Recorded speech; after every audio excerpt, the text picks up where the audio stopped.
Thank you all very much, Admiral. Thank you for that, for those kind words, and thanks for the warm welcome.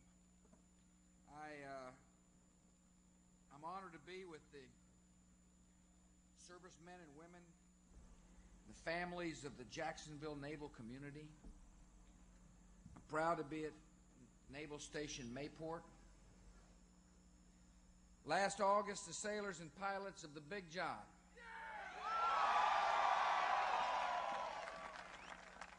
returned from 4 months in the North Arabian Sea, where you served in Operation Enduring Freedom. With your outstanding performance, you proved that Jack is back.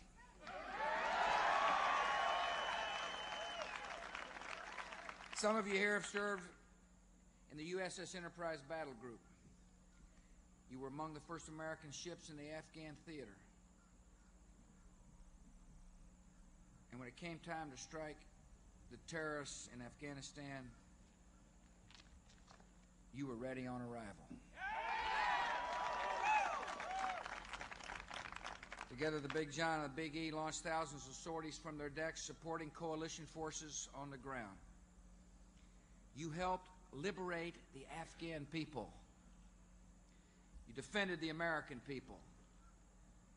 And each and every one of you here has made America proud. The United States Navy carries the might and the mission of America to the farthest parts of this world. In this challenging period for our country, great tasks lie ahead for the Navy and for our entire military. And I know we can depend on you, because this United States military is second to none.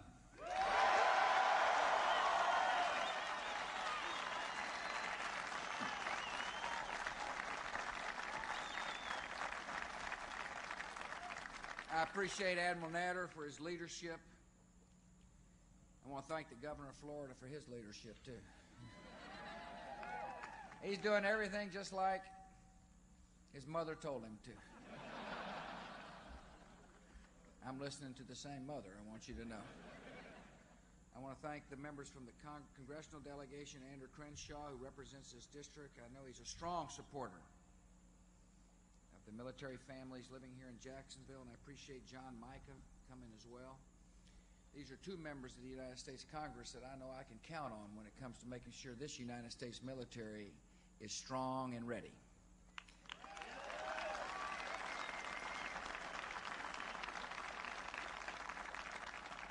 I want to thank State Senator Jim King and his wife Linda for being here today. I appreciate all the leadership, the different battle groups here, based here.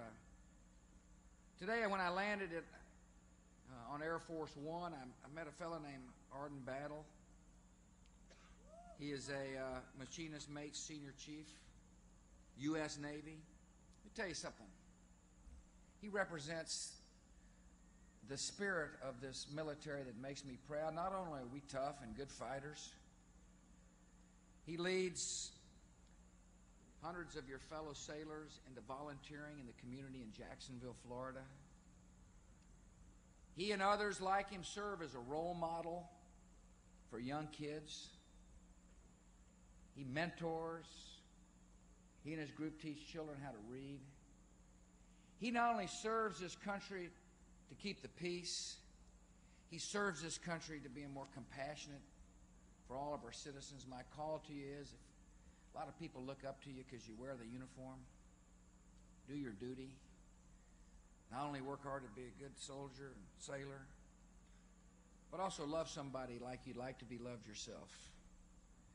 I want to thank Arden and all those of you who have heard a call to become involved in your neighborhoods and your communities to help somebody who hurts. America is a better place for your compassion and your love.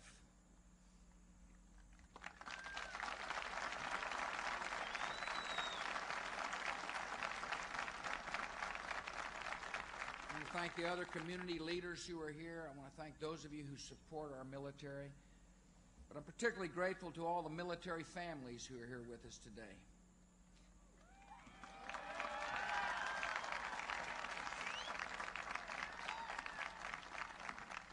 Family members serve and sacrifice for our nation.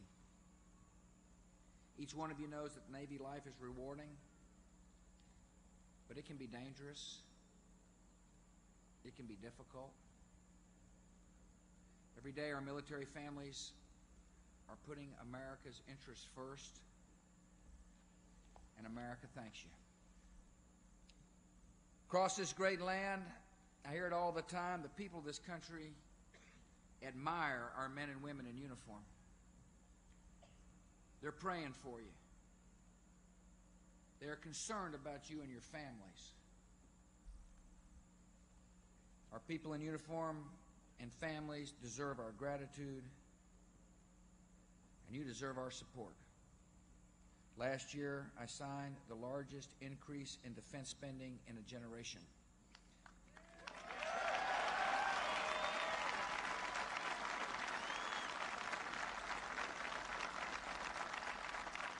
Last week, I sent a budget to Congress with another significant increase in defense spending.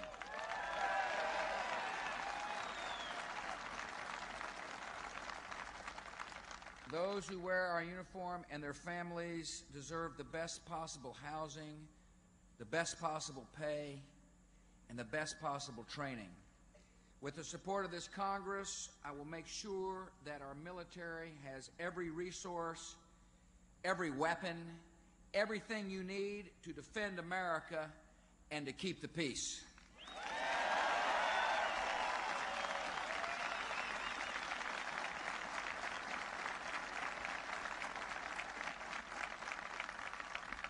Across 6 decades, ever since World War II, Mayport has been providing the finest service to the finest fleet. This port has been home to generations of sailors who have fought America's battles with distinction and courage. Now you're called to defend our freedom and to defend the security of America against a new kind of enemy. This enemy reaches across oceans. It targets the innocent. There are no rules of war for these cold-blooded killers. They seek biological and chemical, nuclear weapons to commit murder on a massive scale. This enemy will not be restrained by mercy or by conscience. This enemy will be stopped. And it will be stopped by the might and will of the United States and our friends and our allies.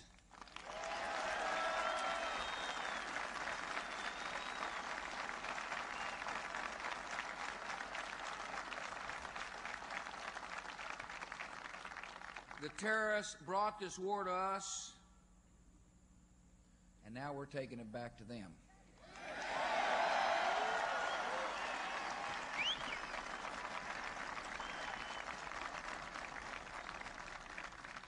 We're on their trail.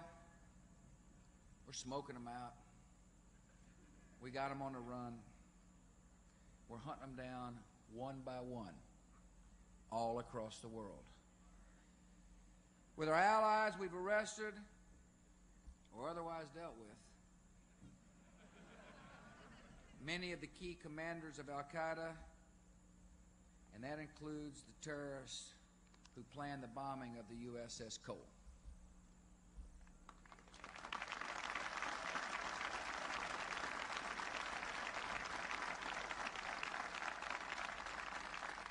So far, more than 3,000 suspected terrorists have been arrested in many countries. Just about that number met a different kind of fate. They're not a problem anymore.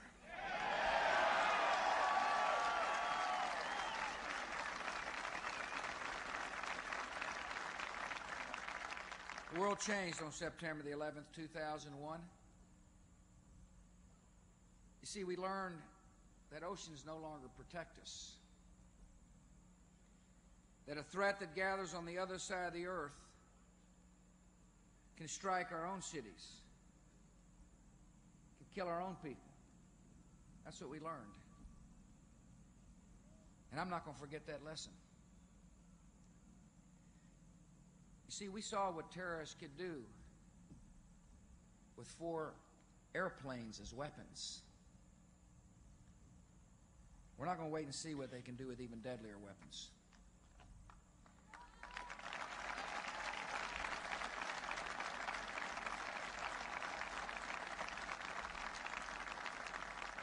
Today, the gravest danger in the war on terror,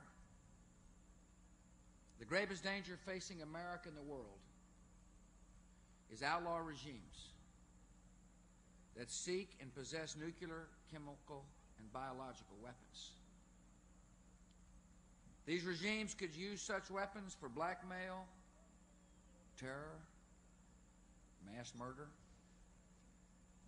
They could also give or sell those weapons to terrorist allies who would use them without the least bit of hesitation. That's the reality of the world we live in. And that's what we're going to use every ounce of our power to defeat. We have an obligation to protect America and the Americans. We understand our responsibility, and jointly we'll do just that. We'll protect America and our friends and allies from these thugs.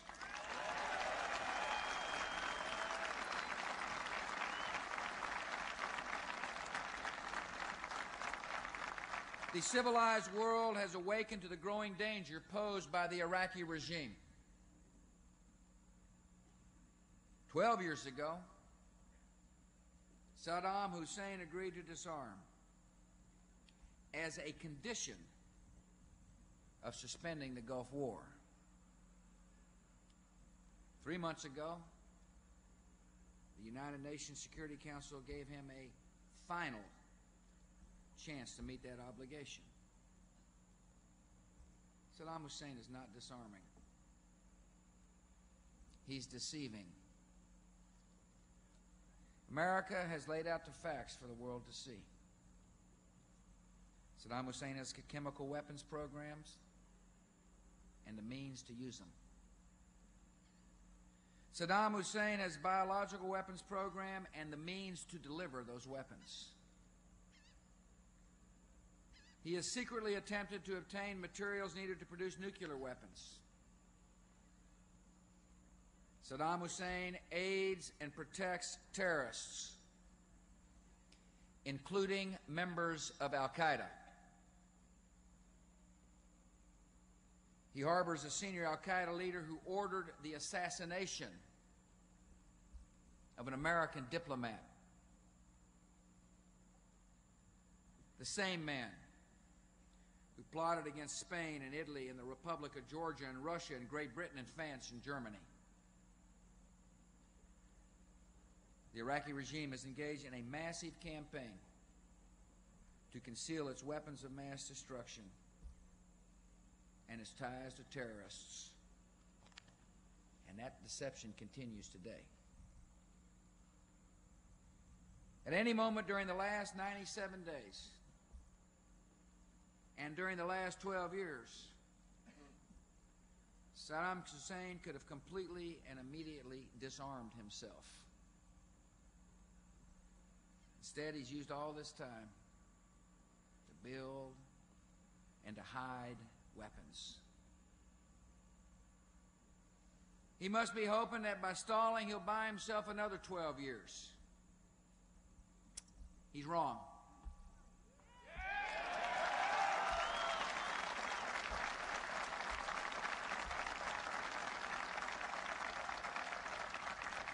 This country will not accept a serious and mounting threat to our nation, our people, and our friends and allies.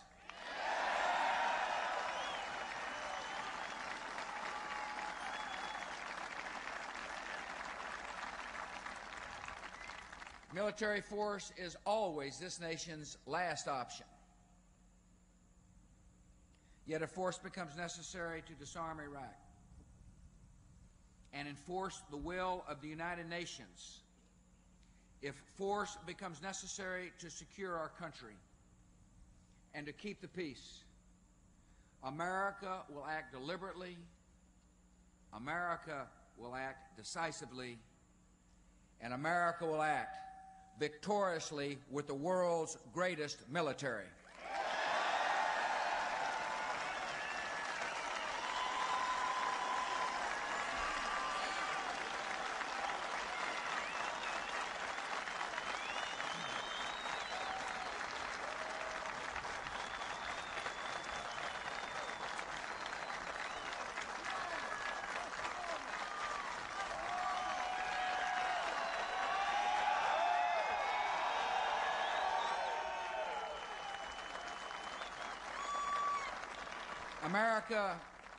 America will also be acting with friends and allies.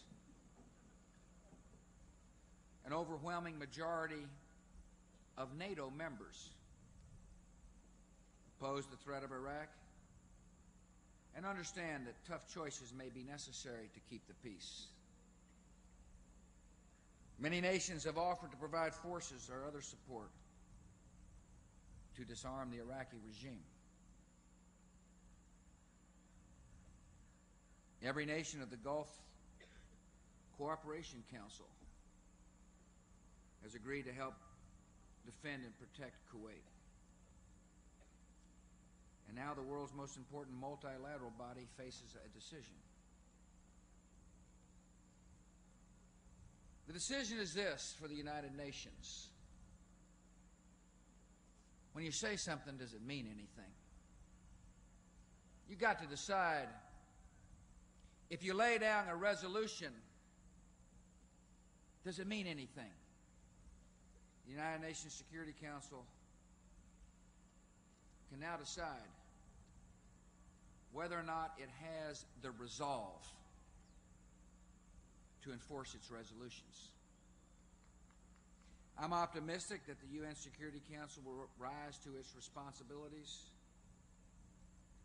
and this time ensure enforcement of what it told Saddam Hussein he must do. See, I believe when it's all said and done, free nations will not allow the United Nations to fade into history as an ineffective, irrelevant, debating society.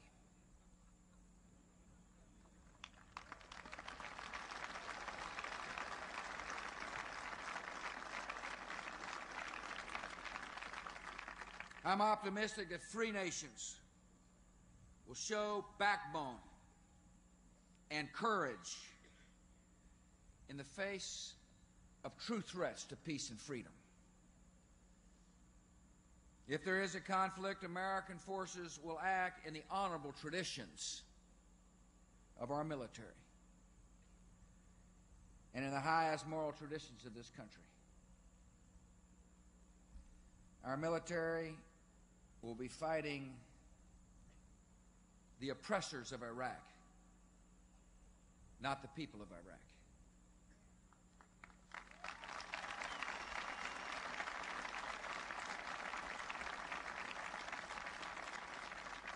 America's military fights not to conquer, but to liberate.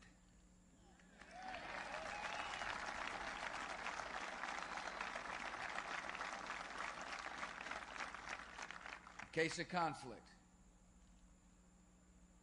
this great nation is already putting plans and supplies into place so that food and other humanitarian relief will flow quickly to the Iraqi people. You see, we seek more than the defeat of terror. We seek an advance of freedom in a world at peace.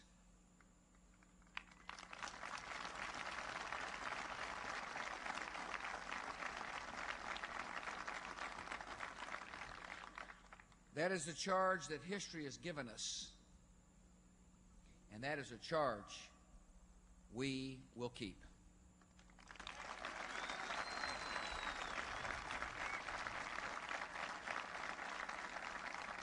In crucial hours, the success of our cause will depend on the men and women of our military.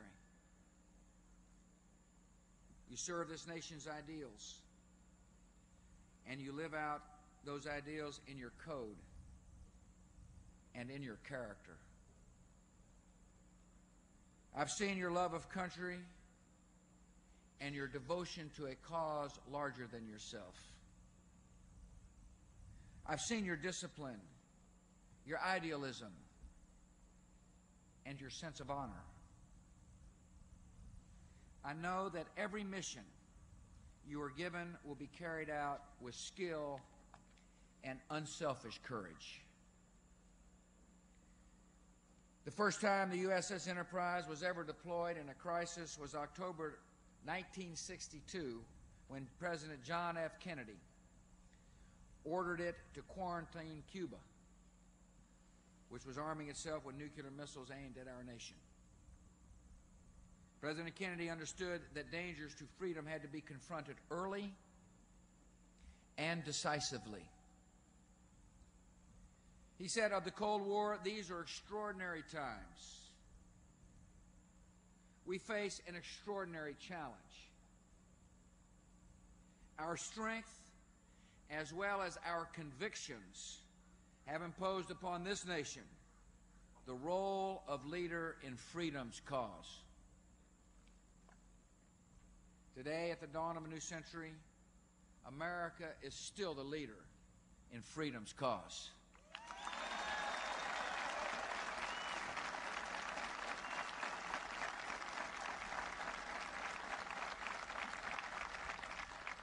And our generation is called to a central role in this nation's history. As Americans, we can be confident. The American people are strong and resolute. The American armed forces are brave and ready. And in freedom's cause, we will prevail.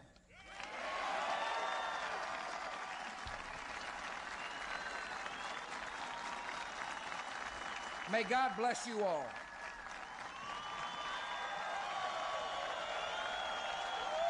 May God bless our family, your families, and may God continue to bless the United States of America.